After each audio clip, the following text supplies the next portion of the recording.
Capítulo 21. Gratidão. Um caminho para a plenitude. A gratidão faz com que seja surpreendentemente fácil viver com alegria. A gratidão pode nos ajudar a encontrar nossa orientação e reencontrá-la toda vez que a perdermos. Toda pessoa na Terra sabe como faz se sentir bem ser agradecido. Toda cultura concede à gratidão um lugar de honra. Para toda religião, a gratidão é de importância central. Todas as tradições de sabedoria a valorizam muito. Esse apreço geral faz da gratidão um fundamento único e sustentável para a unidade entre nós, seres humanos, e uma força para se alcançar essa tão necessária unidade. Desde os princípios da filosofia no Oriente e no Ocidente, temos buscado diretrizes para uma vida bem vivida. A gratidão está por trás da reciprocidade, sobre a qual Confúcio, 551-479 a.C., construiu sua ordem social. Ele diz: há uma palavra que poderia servir como uma regra prática de vida para todos: reciprocidade. E Cícero, 106-43 a.C., chama de gratidão não só a mais alta das virtudes, mas também a mãe de todas as outras.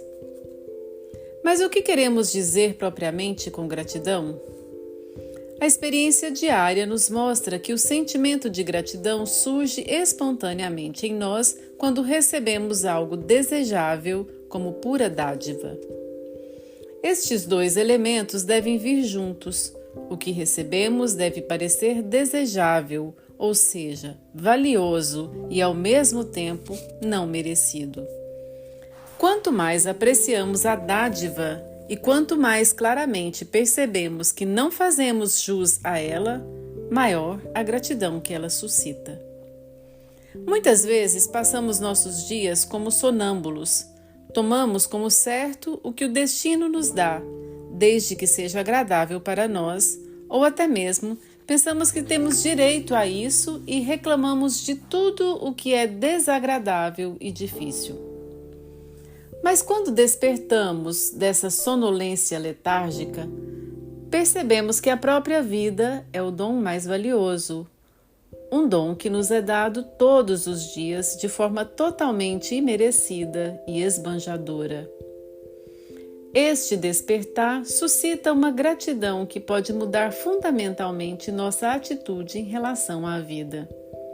Assim, a gratidão se torna muito mais do que um sentimento ocasional.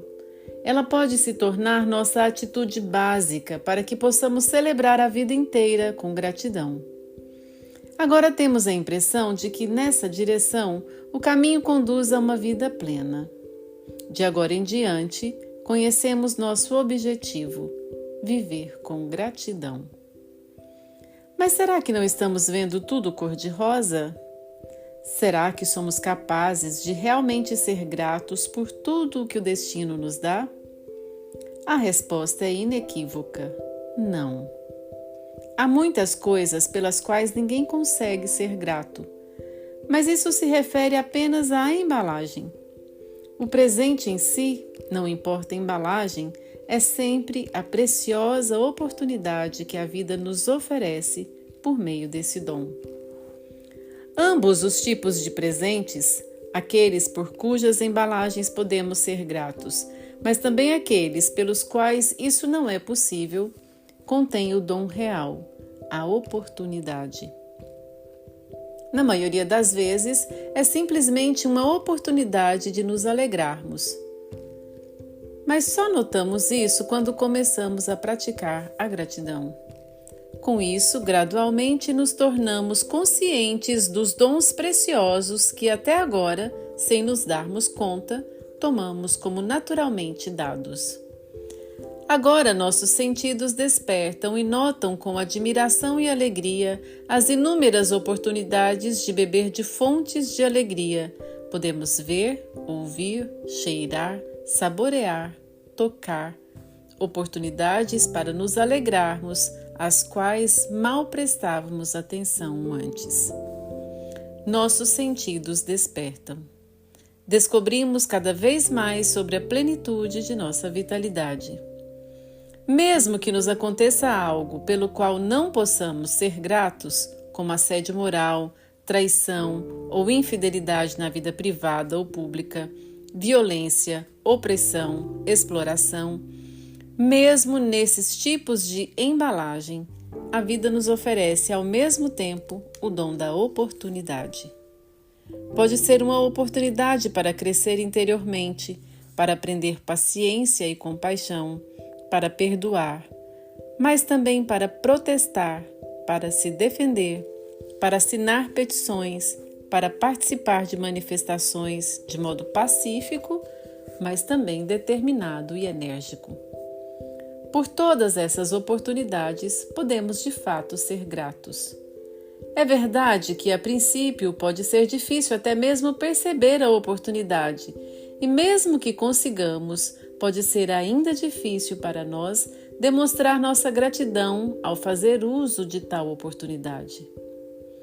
Mas mesmo que demonstremos gratidão pela oportunidade, será que somos realmente capazes de nos sentirmos gratos?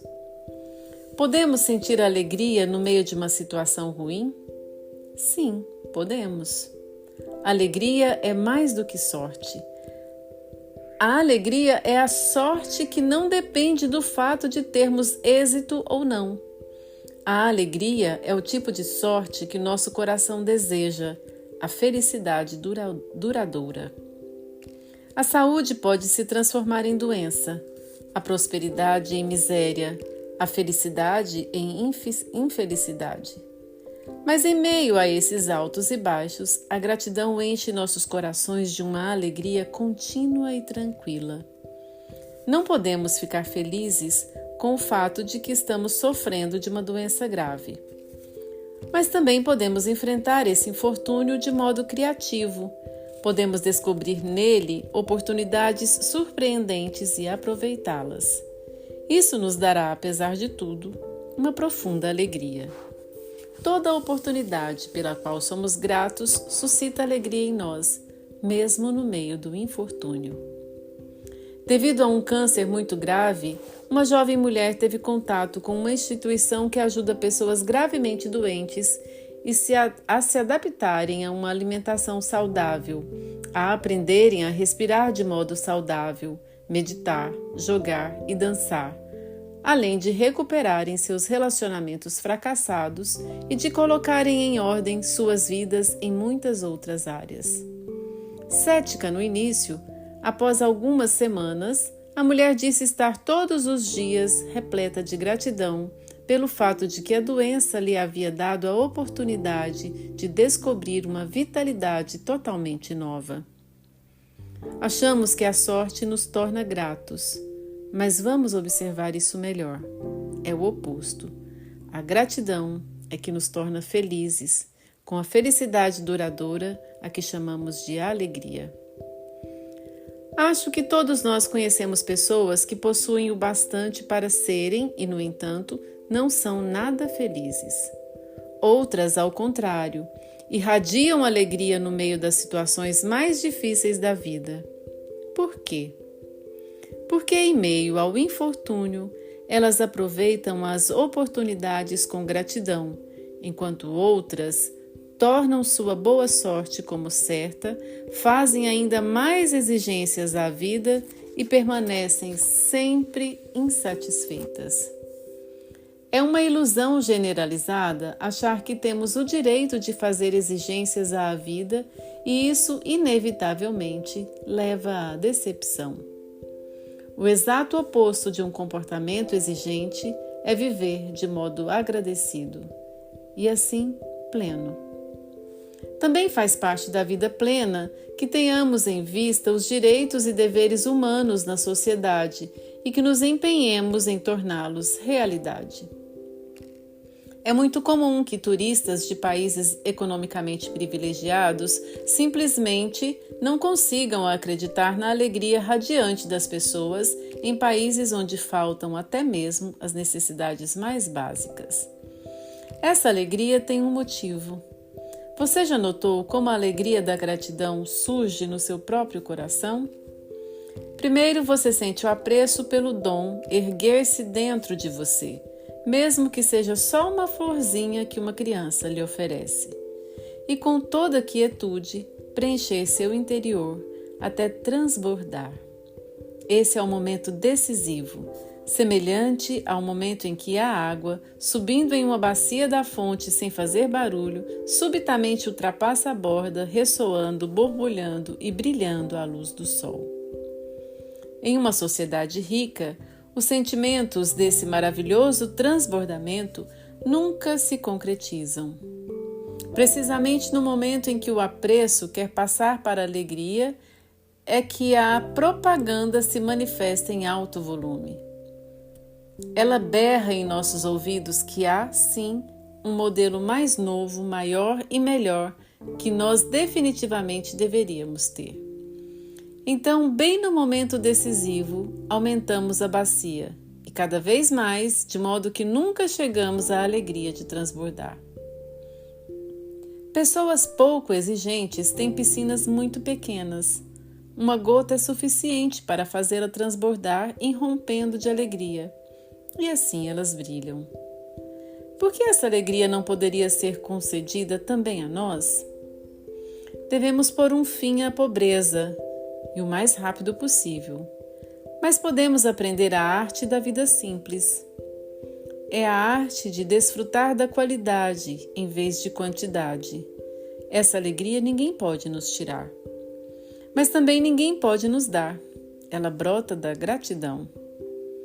Agora, temos que admitir que nossa sociedade é tudo menos agradecida. Ficamos cada vez mais exigentes e achamos que está garantido aquilo que para nossos avós parecia um luxo incrível.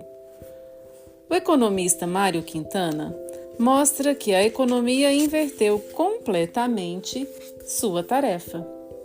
Em vez de atender à demanda ela se esforça em atiçá-la. Incitados pela publicidade, queremos cada vez mais e simplesmente achamos que tudo está garantido, sem realmente ficarmos satisfeitos. Somente a gratidão suscita alegria. Nós anestesiamos nossas alegrias. Quem está desperto reconhece em tudo que existe um dom do grande mistério que tudo dá. Em todas as culturas tradicionais, a gratidão ao grande você deu à vida sentido e centro. Para nós, essa consciência se perdeu. Pela perda desse centro, o poeta irlandês W. Butter Yeats, 1865-1939, nos dá a imagem de um falcão voando em círculos cada vez maiores, até não poder mais ouvir o apito do falcoeiro. Quando perdemos nossa relação com o grande mistério, isso provoca no mundo a pura desordem. Então, a maré turva de sangue de uma comunidade humana em desintegração domina a cerimônia da inocência. Hilke chama isso de um jogo de forças puras, intocáveis por quem não se ajoelha e admira. O famoso poema A Segunda Vinda, The Second Coming, foi escrito após o horror da Primeira Guerra Mundial. Mas Yeats poderia igualmente tê-lo escrito em nossa época. Aqui está a primeira estrofe. Voando em círculos cada vez maiores, o falcão não pode mais ouvir o falcoeiro. Tudo desmorona, o centro não mais se sustenta. Mera anarquia solta-se no mundo, a maré turva de sangue solta-se, e por toda parte a cerimônia da inocência se afoga. Ao mais bem-intencionados falta toda a convicção, enquanto os de pior intenção estão cheios de intensidade apaixonada. Os dois últimos versos me inquietam mais. Eu também tenho a melhor das intenções, mas não quero ser um dos a quem falta convicção. Os versos de Christopher Fry, 1907-2005, soam como uma resposta a Yeats e um sinal de alerta para mim. Graças a Deus, nosso tempo é agora, quando o mal se ergue por toda parte a nos desafiar, a nunca nos deixar, até que realizemos a maior jornada que nossa alma já realizou. A questão agora é do tamanho da alma. A aventura é a busca por Deus. Para enfrentar a questão agora, precisamos nos elevar ao pleno tamanho da alma, pois a tarefa diante da qual estamos hoje consiste em reorientar-nos em meio a uma sociedade desorientada, reencontrando nosso relacionamento com um grande mistério. Fry o chama de Deus. Vimos que o Stop, Look, Go sempre nos ajuda a renovar essa orientação, quando com ela alinhamos nossa vida mais íntima. A fim de interromper e corrigir a destrutiva intensidade daqueles de pior intenção, não basta a boa intenção. Isso requer planejamento, coragem e determinação, uma vigorosa espinha dorsal espiritual. Somente o mais profundo de nossos relacionamentos, o relacionamento com o grande mistério, pode tonificar suficientemente nossa espinha dorsal para suportar a pressão da sociedade em uma tarefa tão grande. A gratidão pode nos dar esse vigor quando ela se torna uma segunda natureza para nós. A partir daí, nossa transformação pessoal pode se tornar o primeiro passo de uma transformação de toda a sociedade. É disso que se trata, afinal, pois o mal se ergue por toda parte. Estamos vivendo um momento na história em que nossa sociedade gerada pelo ego parece ter chegado ao seu fim. Desde o início, há cerca de 6.000 anos, nossa civilização vem sendo moldada pelo ego. A estrutura típica de nossa sociedade, a pirâmide do poder, tem as marcas do ego: medo, violência, sede de poder, rivalidade e ganância. Só temos que lembrar o que caracteriza o eu quando ele esquece seu si mesmo e se torna o ego. Quando o ego não lembra mais que por meio do si mesmo é um só junto com todos os outros, sente-se necessariamente sozinho, isolado e abandonado e entra em pânico. Todos os outros aparecem repentinamente como rivais e o ego procura se garantir sobre os outros por meio do poder. A rivalidade com outros egos leva à violência e o medo da escassez leva à ganância. Os que estão no topo da pirâmide defendem violentamente sua posição. Os que se encontram bem mais abaixo tentam violentamente eliminar seus rivais. E todos vivem no medo de que aquilo que possui possa não ser suficiente, de tal modo que a ganância leva a mais violência. Conhecemos muito bem esse estado de coisas. Ele deve levar à autodestruição de nossa sociedade ou a uma inversão radical. A gratidão tem uma direção assistida, por assim dizer. Ela pode trazer não apenas a guinada pessoal de que precisamos, mas também a guinada social. A pirâmide de poder é construída com o medo. A gratidão supera o medo por meio da confiança. O ego amedrontado precisa recorrer à violência. O eu mesmo saudável pode se permitir a não violência porque confia na vida. A confiança transforma a rivalidade em cooperação, a ganância em disposição de compartilhar e a própria pirâmide do poder em uma rede de redes. Esta é a revolução de que precisamos, uma revolução que revolucione até mesmo o conceito de revolução. Revolução não significará mais a inversão da pirâmide no sentido de que aqueles que antes eram pisados por todos chegarão agora ao topo e farão ali a mesma transgressão que fizeram aqueles que antes estavam por cima. Afinal de contas, não haverá mais topos. O poder não será mais capaz de arrogar autoridade para si mesmo. A autoridade baseada na sabedoria é que irá conferir poder. Aqueles que puderem dar conselhos e percepções à comunidade em situações difíceis receberão posições de poder, pelo tempo em que seu serviço for necessário, e não mais que isso. Tais mudanças podem parecer utópicas, mas analisando sem preconceitos, somente uma ordem social baseada na gratidão tem uma chance de sobrevivência. É de muito mais que a mera sobrevivência que se trata a vida agradecida, a qual segue o caminho do fluxo em harmonia com a ordem cósmica. A gratidão acrescenta à atenção uma nova dimensão, a reciprocidade. A atenção às vezes pode ser, infelizmente, bastante egocêntrica.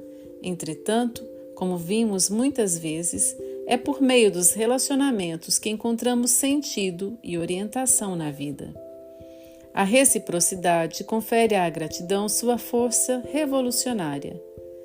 Para perceber isso, basta imaginar uma sociedade em que a confiança recíproca segure a alavanca que atualmente é concedida ao medo em nossa ordem social.